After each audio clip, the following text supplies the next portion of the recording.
Всем привет! С вами Дина, и я вновь рада видеть всех на канале Коллекция рецептов. Перед вами очень известный и всеми любимый торт «Птичье молоко». Рецептов приготовления этого торта очень много. Готовят его как на желатине, так и на агар-агаре. Агар-агар немного сложнее достать, и работать с ним нужно очень быстро, так как он застывает уже при 40 градусах. Сегодня будем готовить торт на желатине. Для торта диаметром 26 см нам понадобится для коржа 3 яйца, 4 желтка, полстакана сахара, 100 граммов муки и ванилин.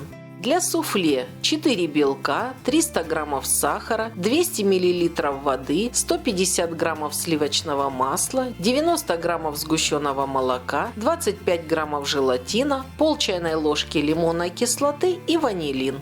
А для глазури полстакана сахара, 3 столовые ложки какао, 4 столовые ложки молока и 50 граммов сливочного масла. Для начала приготовим основание торта – бисквитный корж. В миску для бисквитного теста отделяем белки от 3 яиц. Желтки пока откладываем в сторону.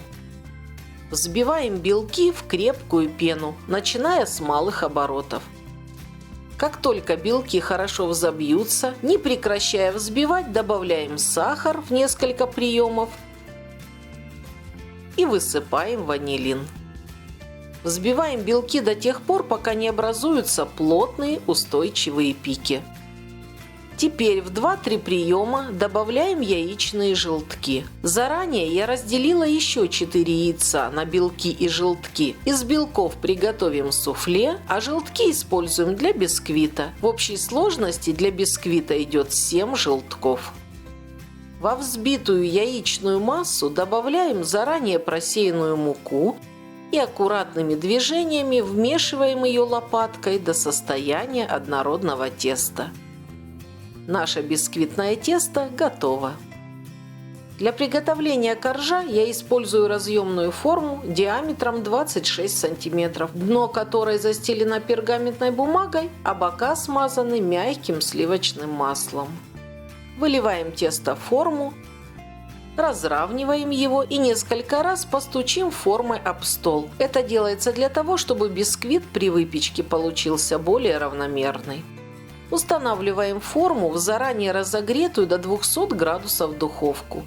Корж тонкий, готовится очень быстро, главное его не пересушить. На выпекание моего бисквита ушло всего 15 минут. Готовность проверяйте зубочисткой, она должна выйти сухой и без остатков теста. Корж готов, достаем его. Устанавливаем форму на решетку, еще раз проверяем. Проходим ножом вдоль бортика формы, снимаем кольцо и даем коржу полностью остыть. А пока бисквитный корж остывает, займемся приготовлением суфле. 200 мл холодной кипяченой воды разделим поровну на 2 стакана. В первый стакан высыпаем желатин, хорошо перемешиваем и отставляем в сторону для дальнейшего набухания. Отдельно в ковш высыпаем сахар, выливаем со 2 стакана воду и отправляемся к плите для приготовления сиропа. Устанавливаем ковш на средний огонь, слегка перемешиваем сахар с водой, нужно довести сироп до кипения. А пока сироп закипает, приготовим масляный крем. Для этого в отдельную миску выкладываем мягкое сливочное масло и взбиваем его до легкого воздушного состояния. Затем добавляем сгущенное молоко и еще немного взбиваем до состояния крема. В холодильник его не убираем, чтобы не было разницы температур. Тем временем сироп закипел. Убавляем огонь до минимума и кипятим его до температуры 110 градусов. А пока сироп наберет нужную температуру, взобьем белки для суфле. Для этого в чашу миксера выливаем 4 белка и взбиваем на высоких оборотах до крепкой устойчивой пены. Затем добавляем лимонную кислоту, ванилин и продолжаем взбивать. Наш сироп готов. Он достиг температуры 110 градусов. Если у вас нет кухонного термометра, ориентируйтесь по струйке. Она должна стекать с лопатки ровной непрерывной нитью.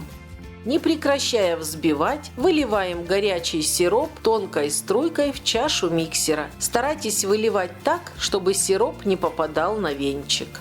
Массу нужно взбивать долго, пока она практически не остынет. А тем временем слегка нагреваем набухший желатин в микроволновке или на плите, чтобы он растаял. Кипятить его ни в коем случае нельзя. Выливаем распущенный желатин в белковую массу и продолжаем взбивать. После добавления желатина масса станет немного жидковата. Это нормально. По мере остывания она вновь загустеет. Масса готова, она очень хорошо держит форму. В хорошо взбитую белковую массу выкладываем крем и очень осторожно, чтобы не осадить взбитые белки, вмешиваем крем до образования однородного суфле. Приступаем к сборке торта. На любую ровную поверхность устанавливаем кольцо от разъемной формы или кулинарное кольцо, на котором выставляем диаметр 26 см. Выстилаем стенки формы ацетатной пленкой. В качестве пленки можете использовать плотный полиэтилен или файл. Снимаем с остывшего коржа пергаментную бумагу и укладываем его на дно кольца. Поверх коржа выливаем взбитую белковую массу, разравниваем ее и убираем торт в холодильник минимум на 1-2 часа. Как только суфле застынет, покрываем торт глазурью.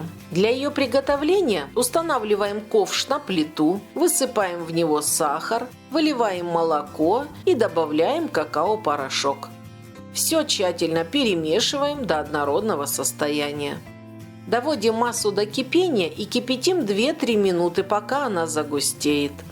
Выключаем огонь и добавляем сливочное масло. Хорошо перемешиваем глазурь и даем ей слегка остыть.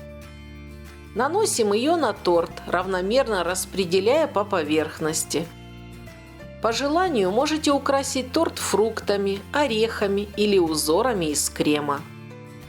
Убираем торт в холодильник до полного его остывания на несколько часов, желательно на ночь. Как только торт полностью застынет, снимаем кулинарное кольцо, удаляем ацетатную пленку и перекладываем торт на блюдо.